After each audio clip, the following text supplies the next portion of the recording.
Okay, thank you so much. Thank you. I'm apologizing for the just No, it's a no, sudden power please cut. don't use all those words actually. Thank you so much. Thank you again for the introduction, and by thanking to the organizers, particularly the head of the department, Department of Botany, um, of this yes, let me the Giraj Government College. Thank you, sir. Well, the topic that I'm going to talk about is the post-harvest losses of fruits and vegetables in developing countries.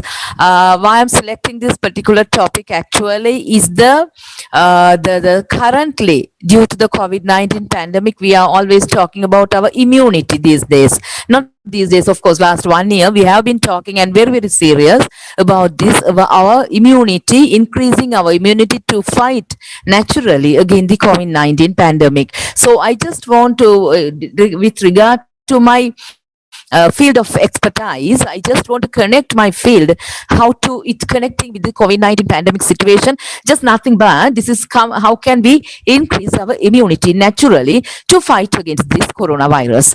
So I don't need to repeat all these things, facts again behind these fruits and vegetables. How this is the vitamins that we get from the fruits and vegetables are helping us to increase our immunity in the natural body, in our body naturally. So in these aspects, I'm just going to talk about how much we have to be concerned about these losses that occur worldwide in these post-harvest produce, that is the fruits and vegetables, which are, we are being blessed, for of course, to talk about our Asian countries, particularly Sri Lanka, India, all other Asian countries. We are being blessed with throughout the year with all sorts of fruits and vegetables, unlike the European countries, which have for different temperature, the weather conditions. So in these aspects, why we have to concern always about the loss of the loss of the fruits and vegetables naturally or artificially occurring, and what is the role of being academics, what is our role to have a look very seriously on minimizing this post-harvest loss of the fruits and vegetables, particularly in the developing countries. Why I'm focusing on developed countries? Because if you take the developing countries like our countries, we are here actually, we are the one facing nearly 50%, up to 50% of the harvester produce loss, actually loss of the fruits and vegetables. So this is where I am really want to focus about the post harvest losses on developing countries. So let me briefly just talk about my university. First of all, I belongs to Eastern University, Sri Lanka. I'm glad to say that this is the university I graduated as well. My first graduate degree was obtained. And also this is what you see, some of the pictures of my university, the gateway, and also the other building, the Senate buildings and all. So here, this is actually the university was established in 1981. Before that, it was also as a college, it was functioning and as a fully fledged university in among the 15 universities at the moment in Sri Lanka, 15 state universities, which is situated in the eastern province, which where the sun rises in Sri Lanka. So I'm so happy this university it belongs to Eastern University, and all multi-language. I mean, the medium is actually in our faculty is English, whereas in other faculties we have all other ethnic groups as well. So with that brief introduction, let me come to my subject. First of all, let me talk about something in general about the characteristics of fruits and vegetables. As you all know, why I just want to briefly, though you know the subject, because this is my concern at the moment, where why to concern, why to bother, why to concentrate on minimizing the post harvest losses. Because what is the characteristics of fruits and vegetables? Actually, it is a very good source of nutrition, and it has high water content and easily damaged. Then it is the problem is, since it's highly water content, that is perishable, so this is get damaged easily due to any, particularly by the diseases or any post harvest handling practices. So this deterioration begins actually at harvest. At harvest, the deterioration or the post-harvest loss begins actually. So why this is where I'm talking about post-harvest losses, because the losses start at harvest. So we are always talking about, when we talk about the loss of the fruits and vegetables. So simply look into the post-harvest stages, because the loss starts at harvest. Until the fruits and vegetables are attached with the mother plant, no problem at all. But once we start to harvest, the problem starts as the post-harvest loss. Again, the fruits and vegetables are very nutritious and then perishable. Also, seasonally available. Most of the fruits and vegetable seasonally available. This is also one reason why we have to always look into minimizing the post-harvest losses. So again, the fruits and vegetables are an important source of carbohydrate, protein, organic acid, vitamins and minerals, and of course for the humanitarians. Then, however, the fruits and vegetables are highly perishable products, particularly once they have been harvested. So reducing losses is the key to sustainability and food security. This is what being the academics we also have to focus at the moment. The highly nutritious products like fruits and vegetables are often more perishable, and investment and lost when produce degrades. And of course, the investment of land, investment of energy, seed, fertilizer, water, labor, etc., money and things are get invested. But if we lose, or if we are going to lose right after the harvest, you can just imagine how much that we are going to lose as a whole. So to increase the food security, we must reduce the producers that the post-harvest loss. If you look at here, the the diagram, it is schematic diagram that I'm trying to show you how this, if you look at the post-harvest losses, it's ranging from 10 to 50%. Actually, if you take the developed countries, that is still they are maintaining below 35% or even 30%. But whereas if you take the developing countries, still that is at 50 or more than 50%, the post-harvest losses. So as you see here in this slide, it starts at the harvest. That is the post-harvest losses starts at the harvest, and it continues during the transportation, storage, packing houses, and marketing, and even at the consumer levels. You could see we just face the loss of the fruits and the vegetables. If you look at here, this diagram, this slide actually, if you take the world, actually, the production is there. Though that is enough or not, the production of the fruits and vegetables is there. But the problem is, are we getting the 100% of the product that is given by the government? So the simple answer is no. Why? Simply the post-harvest losses. But look into the one side of the world, the poverty. The poverty is a big problem.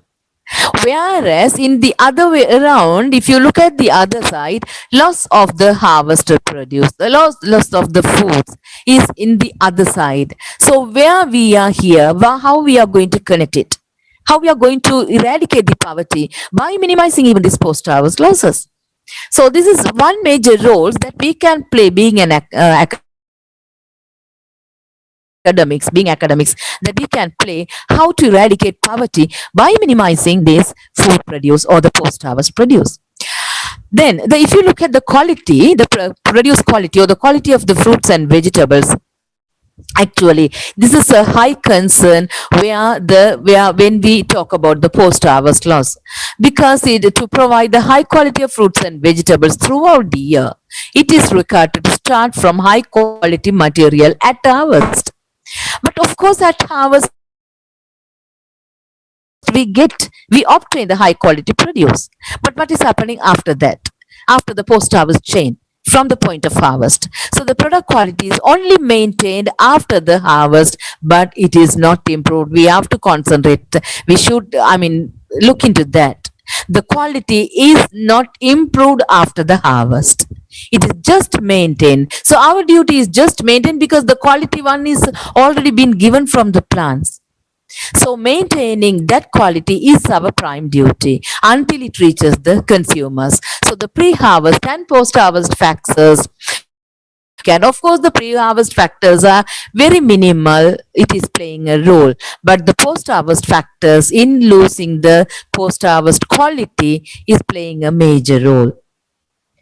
So the quality is the most important factor for marketing and export as well. As you all know, in your country, the India or any other countries in Sri Lanka, we export the fruits and vegetables, flowers, etc., etc. But where we have to be very much concerned about the quality, not even as exporting with regard the export in the market, even until it reaches the consumer level. So what is quality? What if we are talking about the quality of the post harvest produce, the quality? So we can categorize as external quality as well as internal quality as described here. The external qualities, you can see the what are the external qualities and what are the internal qualities. And when we are talking about minimizing the losses or maintaining the quality after harvest, we have to look into this both the external quality to always to keep our produce fresh, which are being marketable and which are consumable by the human being, as well as internal. Consider about the internal quality, because this is where we are talking about the all sort of the vitamins, gaining the vitamins and all what we need to improve our immunity in our body. So if you look at here, I have shown you here two different pictures, but we are talking about the this one, the pineapple internal quality, and here in the case of tomato, the external quality. So both have to be looked into very, very seriously when we are talking about post harvest losses. So the total quality, if you look at that, the production quality, harvest and storage quality, packaging quality, transportation, etc., etc. So all these means the total quality of the harvested produce. So again, this quality again depends on the, of course, the pre-harvest factors and more than the post-harvest factors as well. That is how we take care at harvest without any damage, causing damages to the fruits or the vegetables that are being harvested.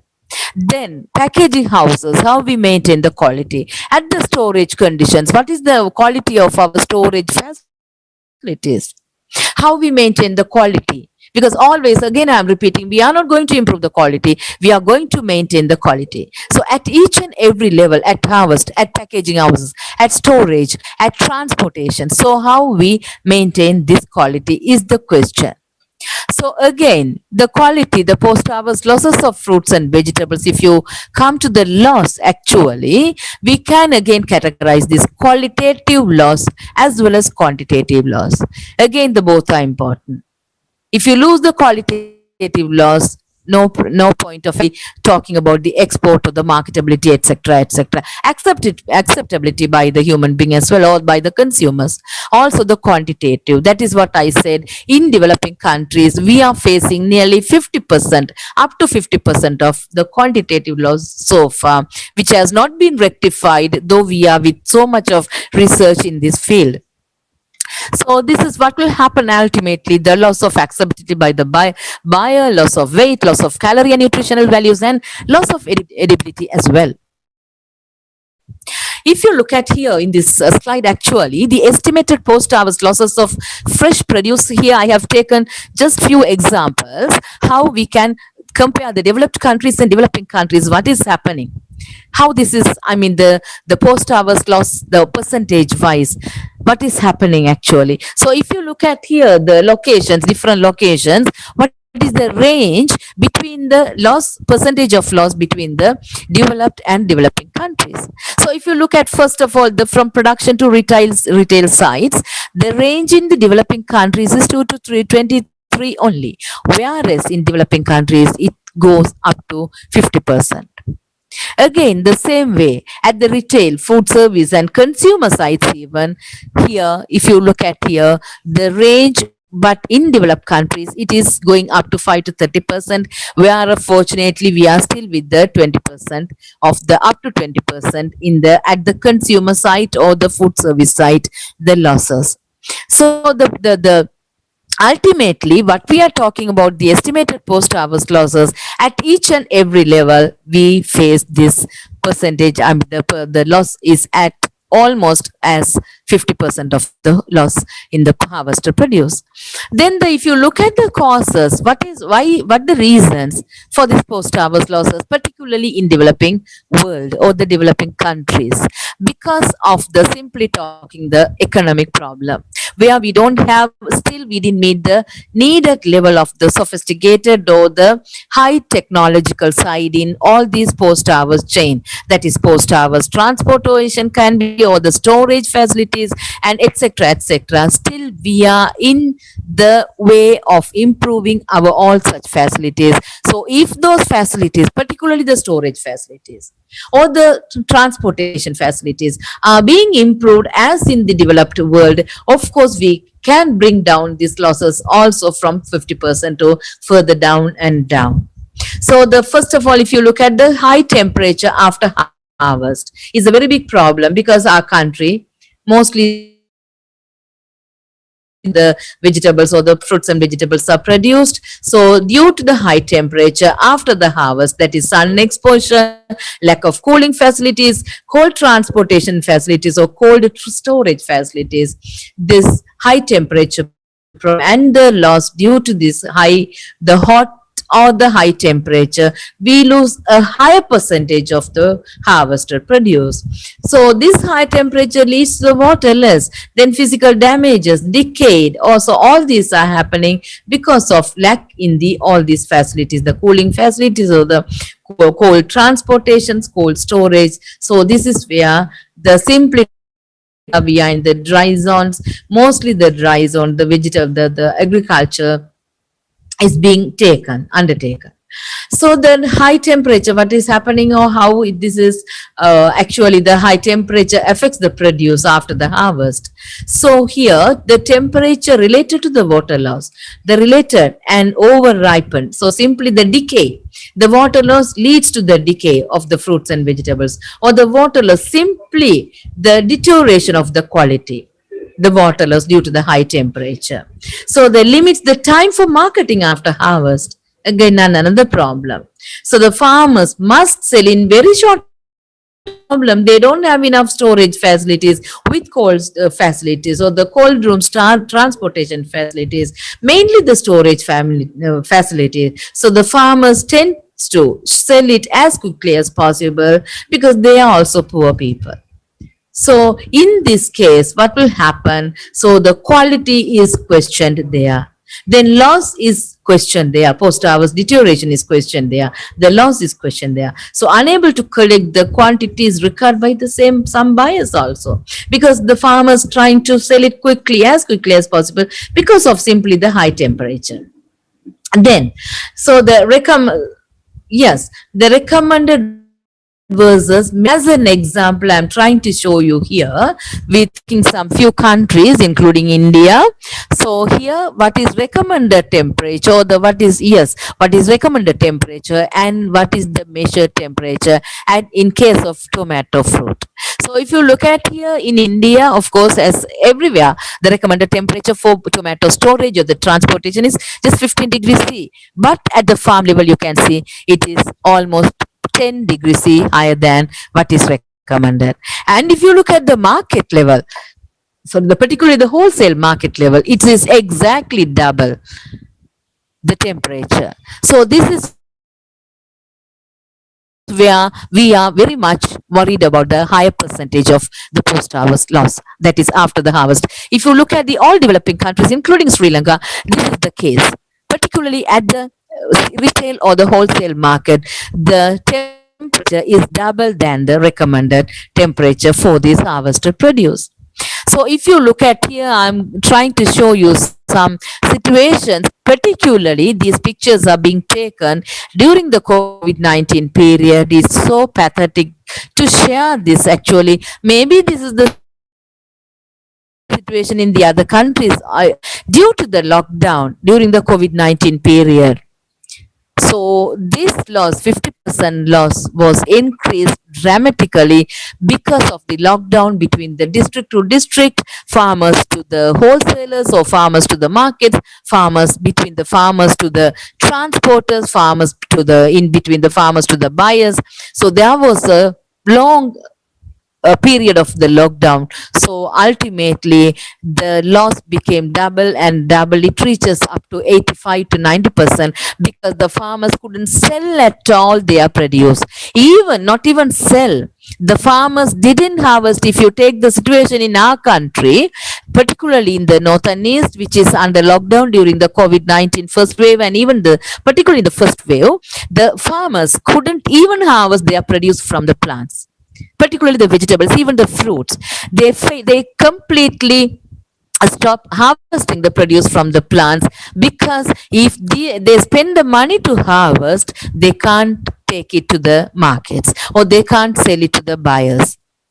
So ultimately, at a point, they stopped even harvesting all these produce, millions of kilograms of the vegetables as well as fruits. Just it's left at the field itself without usage. Whereas, as I told you, in other side we see the poverty problem. In one side we see complete loss of the harvested produce or at this particular. So this is where you see how the at the wholesale market or the transportation, very poor conditions at the transportations, very poor conditions at the wholesale market level, storage level in the developing countries. You could see this is why we are still facing up to 50% of the loss of harvested produce. Here again, I have taken some more pictures in Sri Lankan situation of the post-harvest losses at the wholesale market level or the trans to see how this after spending the labor, the money, the time and everything, the poor farmers, how they face the problem. Of course, at a point, the economic problem. At another side, the lack of the availability of fruits and vegetables. And this, because of this, actually, in if you take as an example the COVID-19 pandemic period, particularly the first wave, the farmers couldn't sell for example, they are for example 1 kilogram of tomato even for 5 rupees they couldn't sell, whereas in the other district we couldn't buy even for 200 rupees per kilogram a kilogram of tomato. So this is the gap. Why this is? That is because that of course a particular period, but still due to this loss, the post harvest, due to the lack of facilities, the high technological facilities, simply the cold storage or the cold room transportation facilities as in the developed countries, here we face the loss, and because of that simply the prices are being increased at the retail markets. So again, in one side we just simply throw the fruits and vegetables just due to the post harvest losses in one side. In the other side, we just spend more money to buy the fruits and vegetables. So this is the situation almost in everywhere in the developing countries. So I have taken few newspaper articles as well. Here one from Indian one and another from Sri Lanka as two examples. India incurs rupees 2 trillion per year post harvest losses of fruits and vegetables, which is from one newspaper. And if you look at Sri Lankan situation, rupees 18 billion annual loss from post harvest waste. So this is the pathetic situation, very pathetic situation of the developing countries. I have just taken two countries as example, our country and our neighboring country, the India, whereas almost in all Asian countries, all the developing countries is the same situation. The billions of money is being wasted due to this post-harvest losses. So this is what the Economic Times says about Indian situation, the post-harvest losses, as I showed you. So developing wholesale markets in the situation in India, actually developing wholesale markets together with enhancing the cold storage capacities of the facilities and regional markets, and in the district markets or the regional markets are key factor. It's a key factor. We are introducing the cold storage facilities, not to throw the produce because of the higher temperature at the market level, the deterioration of the fruits and vegetables at the market level. Why this is happening? Because the people or the farmers or the people at the market, the wholesalers, the retail sellers, they don't have the proper cold storage facilities, and due to that, if they couldn't day or two a week, they have to just throw it out. left. So this is leading ultimately the trillions of money of the country is wasted due to these losses. So if you look at the situation in Ghana, so this is where you can see how the wholesale, the markets conditions are here, how the wastes are here of the post-harvest produce. Not just the fruits and vegetables, it's our energy, it's our money, it's our immunity is thrown here, it's our energy is thrown here, our money is thrown here as the fruits and the vegetable. It's a very pathetic situation in developing countries. So despite everything we know, why have post-harvest practices remain so poor still? What can be the reasons in developing countries? So simply the reasons for the low adoption of the lack of initiatives, the lack of incentives at the market level, incentives for the farmers or at the market level. Again, lack of the resources, as I said, simply the cold storage facilities, proper transporting methods, or the incentives for transporting the produce by the farmers is not there as they expected, as they needed, because still we are developing countries. Again, lack of information among farmers, handlers, and marketers actually.